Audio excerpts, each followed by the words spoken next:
amin.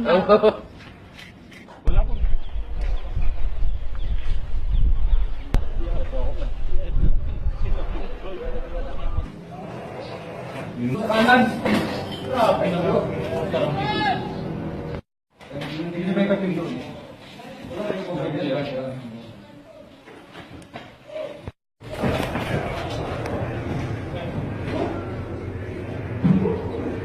May tao nakahubad nga. Yung one na yun? O yun. Armado? May tao gumalaw. Yun yung muna ko. At saka hindi mag-uubot ang sibilyan ngayon dyan. Saan ba na yan? Yun sa taas. Yun. Yun. Kaya mo ka, kaya mo. Wala, tumatago na.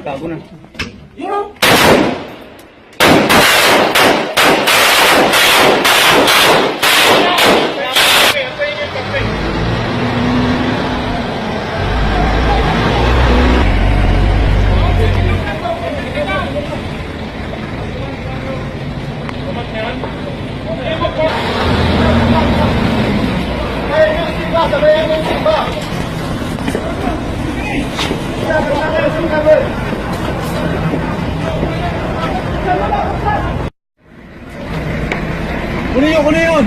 Lakay! Kunin nyo!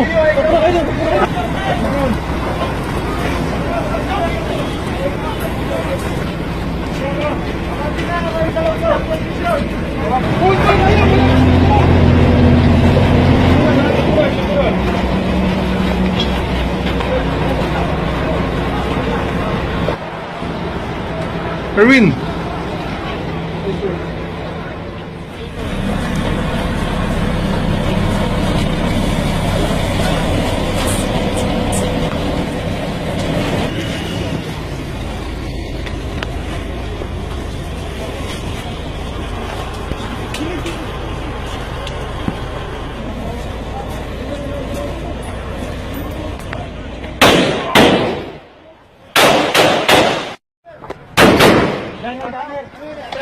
Tao!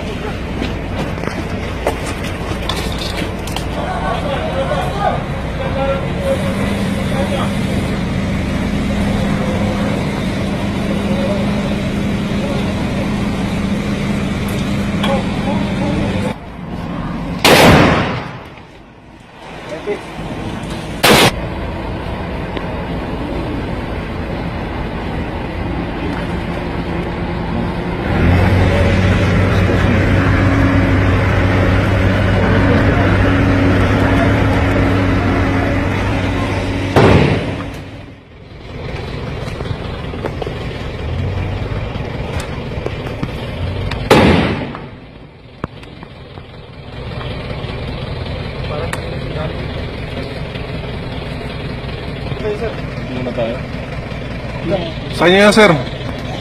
Tsaka sasabihin mo, Sting, may extra lakas. Ganun ba? Yan. Sting, may extra lakas.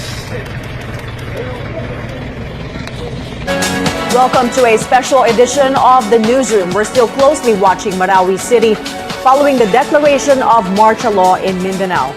4 days after clashes broke out between Maute militants and government forces, the AFP confirms foreign terrorists are aiding the Maute group. Muslims observe the start of the holy month of Ramadan, and we give you a glimpse at the beauty of Marawi that was once a tranquil sanctuary for many.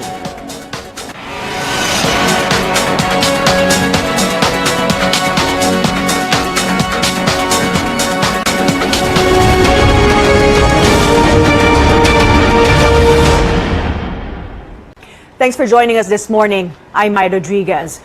Government troops continue to intensify clearing operations against the Maute group in Marawi City 4 days after President Rodrigo Duterte declared martial law in Mindanao.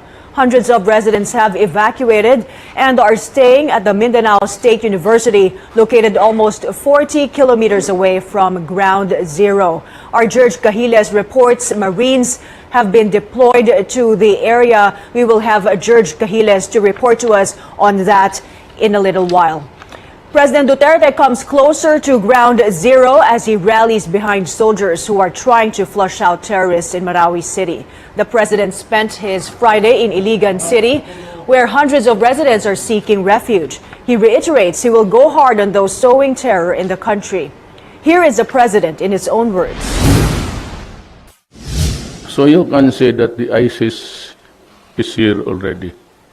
The fact that they were flying the flags, although masabi natin yung iba, damay na lang, maybe disgruntled followers of a politician o yung may galit sa gobyerno.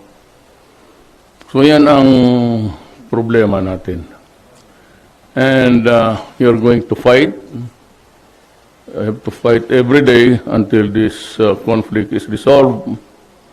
I could only pray for you, pray for my policemen that there will be deliverance from harm. We now speak with AFP spokesman Restituto Padilla for more updates in Marawi. Good morning, Brigadier General Restituto Padilla. Thank you for joining us. Good morning, Mai, and thank you for having us. Sir, are we seeing more or less skirmishes or firefights in Marawi City today? Well, Mai, hopefully as we get into the interiors of Marawi and secure the areas that have been held up by many of these terrorists previously, we hope to have less of this.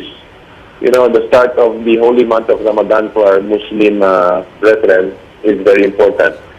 And we are seeking to secure Marawi at the soonest time possible in order to make way for the return of our residents into the city. And we can only do this if we have the full cooperation of the public, particularly the residents of Marawi and all the local officials as well as the other agencies that are working and helping to make this happen. Sir, can you confirm if telco signals have been shut down to prevent the Maute group from communicating with each other? He mentioned there are attempts to sow more disinformation. These are measures that we have to take, hard as it is, on everybody to ensure that this disinformation is put to an end. Sir, how many more militants are you pursuing in Marawi City? Do you have a number, sir?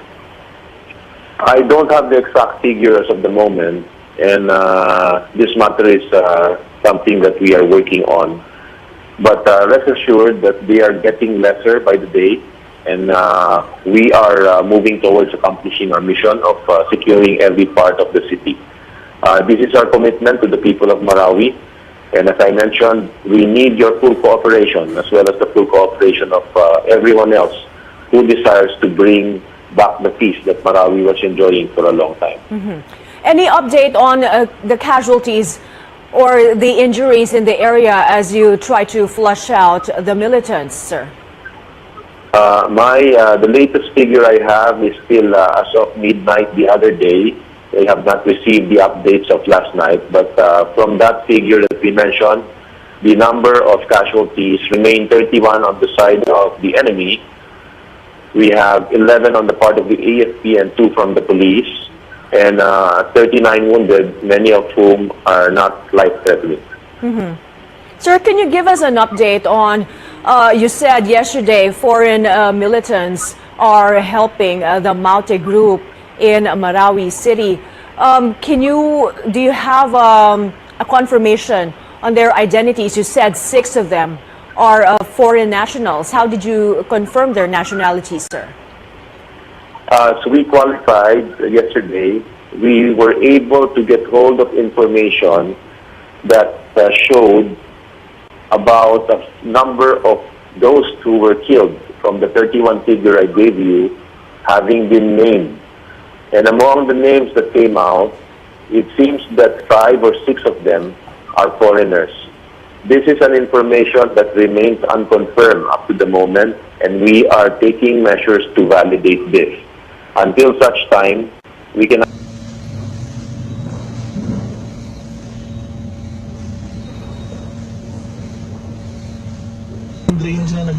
Nakita mo ba? Oo, nakita ko, sir. Huwag dyan na, Maute na yun dyan. Alam ko.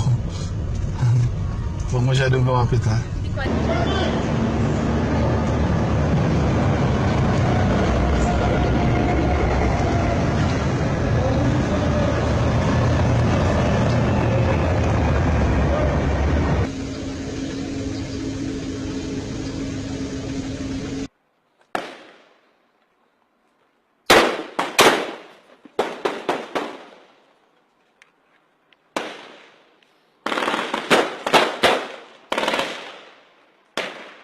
not categorically say if they were there.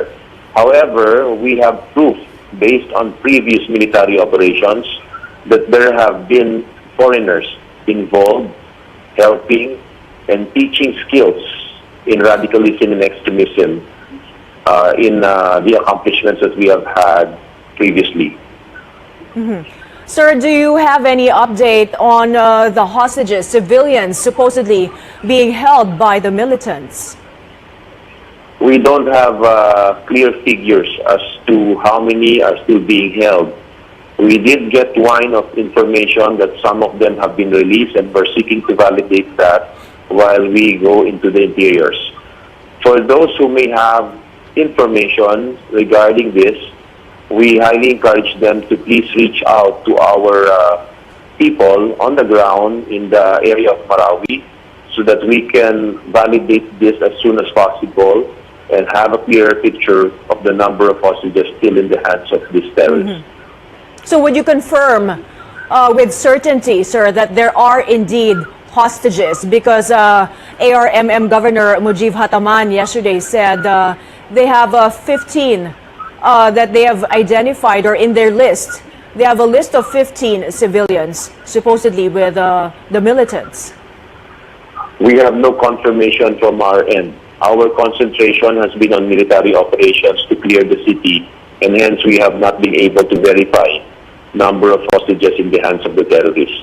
Again, our concentration is to clear the city of these elements, but request the help of our other agencies of government to ascertain that. So right now, sir, of course, they're trying to take control of Marawi city, and the violence is, for now, isolated in Marawi. Would you confirm that, sir? And how will the government prevent any spillover of this violence to other areas in Mindanao? The situation in Marawi has been contained. We are very much in control of many parts of the city already and trying to deal with the remnants. There are pockets of resistance, but they're getting lesser by the day. We hope to resolve this as soon as possible. We are trying and working hard to prevent any spillover from any of the elements that are within. But those that are without may continue to create diversionary activities that would drive or seek to drive the forces that are in Marawi. But we will not allow that. We have enough measures on the ground to deal with this. Sir, we have reports that Marines are being deployed to the Mindanao State University. Can you tell us more about that? For now, many are operational matters that I am not privy to open up to public. Let us keep it at that at the moment. Okay, we understand, sir. Thank you for taking our call today.